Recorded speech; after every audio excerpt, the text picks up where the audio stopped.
ELISA, which stands for Enzyme-Linked Immunosorbent Assay, is a test used to determine the presence of antibodies in an individual.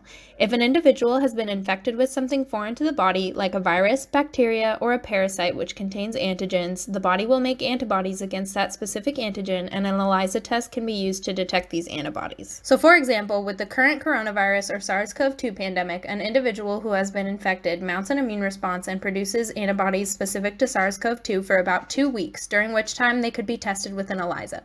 While you would not be able to use this test to see if you have recently been infected, this test will be useful for individuals who are experiencing symptoms of the virus. Before we demonstrate our SARS-CoV-2 ELISA test, we will first explain how an ELISA works. An ELISA plate is covered with the antigen of interest, and in this case, the antigen would be particles from SARS-CoV-2, which could be any of the proteins on the surface of the virus. It's important to note that the plate does not contain the virus itself, but proteins, which are the antigens to which specific antibodies are synthesized. A clinician collects fluid from the human body known to contain antibodies, which is usually blood. The red blood cells are removed so that you will have only the clear serum left, which contains the antibodies. The serum samples are added to the wells of the ELISA plate, and you can see that in this example, sample 1 contains antibodies specific to SARS-CoV-2, and sample 2 contains only nonspecific antibodies. The specific antibodies bind to the antigens on the ELISA plate. Then the wells are washed to remove any nonspecific antibodies. We cannot see these antibodies yet, so we need to perform a few more steps to be able to detect them. Next, we add the secondary antibodies specific to the primary anti-SARS-CoV-2 antibodies. The secondary antibodies each have an enzyme attached to them which can react with something else to result in a color change that we will be able to see.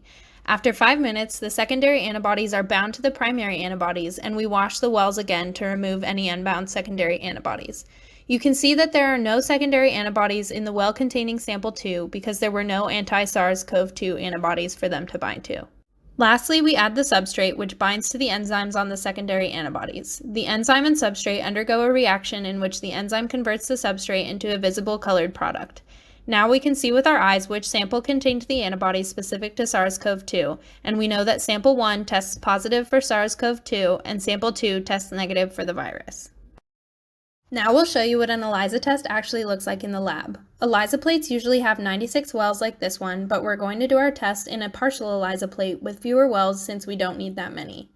We have 3 tubes containing serum samples with unknown antibodies, and we want to know if they contain SARS-CoV-2 antibodies.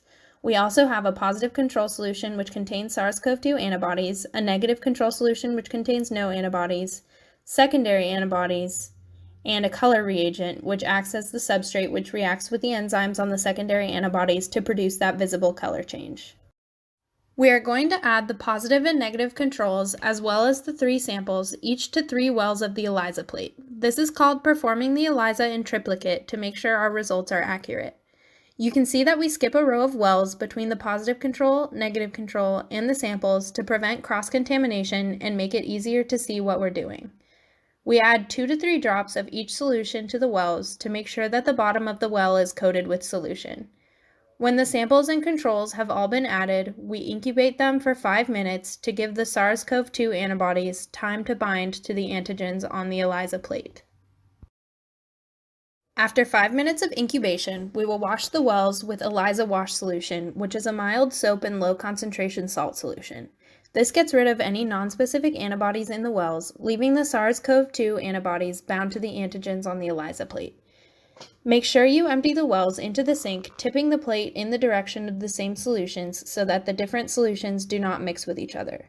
The washing step is repeated 3 times to make sure all nonspecific antibodies are washed out. After washing, tap the ELISA plate face down on a paper towel to get rid of excess liquid. Next, we add 2 to 3 drops of the secondary antibodies to each well that had a control or a sample in it. As we saw in the ELISA illustration, the secondary antibodies will bind to any SARS-CoV-2 antibodies that are on the ELISA plate. When all the wells have secondary antibodies, we incubate for another 5 minutes to let them bind. After 5 minutes of incubation with the secondary antibodies, we wash the ELISA plate with the ELISA wash solution 3 times just like before to remove any unbound secondary antibodies. The final step is to add the color reagent, which will react with the enzyme that is bound to the secondary antibodies. As we saw in the ELISA illustration, this reaction will only occur in wells which contain SARS-CoV-2 antibodies. The result will be a visible blue color in the wells positive for SARS-CoV-2. You can immediately see this color in the positive control and in 2 of the samples, but we will give the wells time to develop to see a stronger color.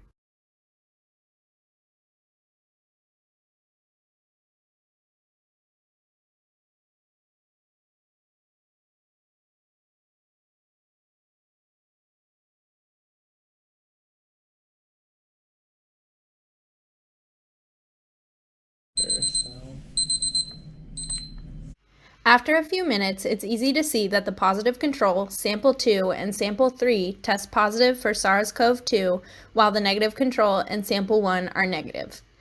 Thanks for watching, and we hope you learned a lot today.